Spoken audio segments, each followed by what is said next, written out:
Razonamiento y argumentación jurídica.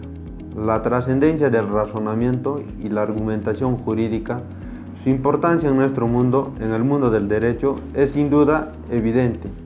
Un proceso es oral si la fundamentación de la sentencia se realiza exclusivamente en base al material probatorio introducido verbalmente en el juicio.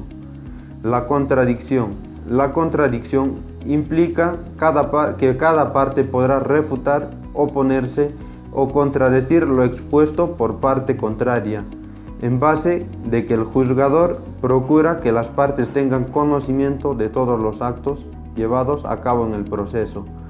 La inmediación significa que el juzgador tendrá acceso, comunicación directa con las partes y sus argumentos y los medios de prueba que estos aporten al proceso. La publicidad implica que los actos procesales se realicen a puertas abiertas, que quiere decir que la información debe ser debatida no solo en disposición de las partes, sino también que las sociedades pueden conocerlos presenciando a las audiencias. ¿Qué es una inferencia jurídica? Una inferencia jurídica es tal cuando se opera con conceptos, con juicios jurídicos, con estricta sujeción a principios y a reglas de inferencia. La inferencia jurídica es un caso real que requiere previamente haber obtenido el juicio, una conclusión que nos permita afirmar o negar sobre la existencia del caso concreto. La argumentación jurídica. ¿Qué es la argumentación? La argumentación jurídica es el conjunto de razonamientos de índole jurídico que sirven para demostrar, justificar y persuadir o refutar alguna proposición que va encaminada a obtención de un resultado favorable a favor del litigante y su cliente o para la resolución de un caso controvertido por parte del juzgador o tribunal de determinada causa. La inferencia jurídica. El razonamiento es el proceso intelectual por medio del cual arribamos a una conclusión. Esta conclusión se va a dar en base a premisas. Estas premisas y las conclusiones son proposiciones, es decir, que varias premisas van a dar como resultado a una conclusión. La inferencia viene a ser lo que es sacar conclusiones a partir de premisas, y estas premisas van a dar lugar a una proposición, y esta proposición puede ser verdadera o puede ser falsa. De modo que, por ejemplo, si el juzgador emite una sentencia condenatoria, esto viene a ser la conclusión. En atención a lo que los hechos constituyen del delito conforme a la ley penal y se ha acreditado la responsabilidad del procesado con los medios probatorios actuados y valorados en el juicio, esto viene a ser lo que son las premisas. Asimismo, el razonamiento jurídico no es exclusivo del órgano jurisdiccional, sino también, y desde luego que tiene que ser de ambas partes, ¿no? Si hablamos, así sea el fiscal, tras llevar a cabo la investigación, va a elaborar una acusación contra el imputado, en la cual va a expresar los hechos de forma en la que habría ocurrido la comisión del delito, y va a sustentarlos con los actos de investigación, amparándose en las leyes respectivas. En tanto que por la otra parte, el defensor, el abogado, va a expresar una argumentación tendiente a desvirtuar, en un vocabulario reducido tendríamos que decir a destruir la acusación fiscal, y de esta manera es que ambos, tanto la acusación fiscal y tanto la defensa, van a hacer uso de la lógica jurídica. La teoría del caso viene a ser la ruta o el planteamiento o la estrategia que se ofrece para probar en el proceso. Entonces viene a ser lo que es el argumento que cada una de las partes dirige y tiene que argumentar con buenos fundamentos para convencerlo La teoría del caso entonces tiene 3 elementos, que viene a ser el elemento fáctico, el elemento jurídico y el elemento probatorio. Si hablamos del elemento fáctico, viene a ser la narración coherente, ordenada, organizada de los hechos. Y si hablamos del elemento jurídico, viene a ser el sustento legal de la pretensión. Si hablamos del elemento probatorio, está conformado por los elementos que van a acreditar objetivamente el elemento fáctico. Entonces, la teoría del caso tiene que ser, aparte de sencilla, tiene que ser creíble y tiene que estar sustentada jurídicamente y flexible. De modo que podemos decir que una buena teoría del caso será la que contenga una hipótesis muy sencilla, sin recurrir a razonamientos muy sofisticados, razonamientos fácticos o ya sean razonamientos dogmáticos. Debe ser algo coherente, lógico y debe lograr explicar y fundamentar la teoría del caso de la contraparte. Como resultado obvio, la teoría del caso se expresa a través de un argumento, el cual previamente requiere de una elaboración a base de un razonamiento. He aquí donde señalamos que viene a ser la trascendencia del razonamiento y de la argumentación jurídica. Es por esta razón que los abogados de hoy debemos de prepararnos y practicar las técnicas de litigación oral. Bajo estas técnicas vamos a aprender a elaborar y expresar la teoría del caso dependiendo en nuestra posición, ya sea como acusadores o como defensores.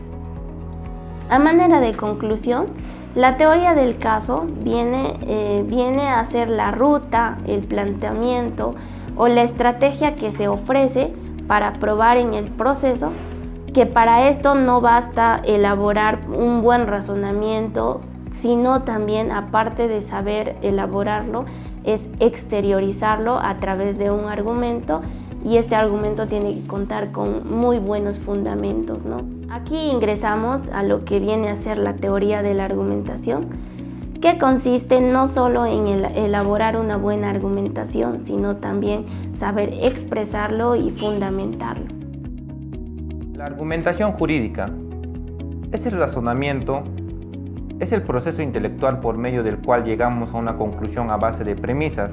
La argumentación es la exteriorización ordenada de tal razonamiento. La argumentación no puede ser ajena a las reglas de la lógica. No obstante, en muchos casos los seres humanos razonamos y argumentamos por instinto, aunque no sepamos exactamente de manera científica o técnica cuáles son las leyes o principios que rigen el proceso del raciocinio. La argumentación puede ser coherente, es decir, todos los fundamentos de una premisa deben ser compatibles entre sí. Todos ellos deben dirigirse al objetivo final que se tiene en cuenta. La argumentación también debe ser no contradictoria. Si se afirma algo de una cosa, no puede negársela al mismo tiempo. También tiene que ser completa. Esto es casi imposible en la realidad. No obstante a ello, debe tratar de abarcar todos los aspectos del problema, en tanto su aspecto fáctico como su aspecto jurídico. La argumentación también tiene que ser constringente. Se debe emplear fuerza racional, es decir, que nuestro argumento no deberá dejarle al receptor otro camino razonable. Con el argumento se busca convencer y persuadir. Así, en el proceso penal buscamos al juzgador convencer acerca de la certeza de nuestra teoría del caso. Argumentar implica que debemos expresar las razones, justificaciones o fundamentos pertinentes previamente elaborados en la mente a favor de lo que se dice. Son varias las técnicas que nuestra capacidad argumentativa, sin embargo, las más eficientes son: la retórica, que es el arte de hablar persuasivamente, nos dota de las técnicas para hacernos escuchar y para afectar o influenciar a los demás. Empleando la retórica, el orador no solo se encuentra en la posibilidad de hablar bien, haciéndolo de forma coherente y pertinente, sino también de captar la atención del receptor a fin de poder convencerlo. La invención está dedicada a la argumentación de ideas, escoge los tipos de razonamiento convenientes y los cubre con los elementos materiales que vengan al caso. A pesar de lo que se puede suponer, no se espera gran originalidad del orador. De hecho, hace bien si sigue los surcos habituales, que no son vulgares ni mediocres, ya que se asegura así la comprensión y aceptación del público. La invención es el esfuerzo por descubrir nuevos caminos más apropiados por el caso de entre los ya establecidos por la convención y los usos discursivos. Así pues, la invención consiste en idear, elaborar un pensamiento simple, ya que ello permitirá la comprensión y consecuentemente la aceptación del receptor. Por último, la elocución es la operación retórica más comprometida con el lenguaje. Se ocupa de traducir las operaciones precedentes en un formato verbal presentable. Otra técnica es el conocido método Tolmin, que surge en 1958, como un esquema que tiene la virtud de ofrecer una visión global de todos los factores que intervienen o deberían intervenir en el razonamiento. Estos factores son: la conclusión, es la idea principal que deriva de los hechos, reglas y pruebas materiales. La conclusión es la consecuencia lógica de los fundamentos. Los datos son los fundamentos de hecho, la narración de las circunstancias fácticas que sustentan la conclusión. En material procesal penal, esto guarda estrecha relación con la teoría del caso, donde planteamos la forma en que aconteció el evento criminal.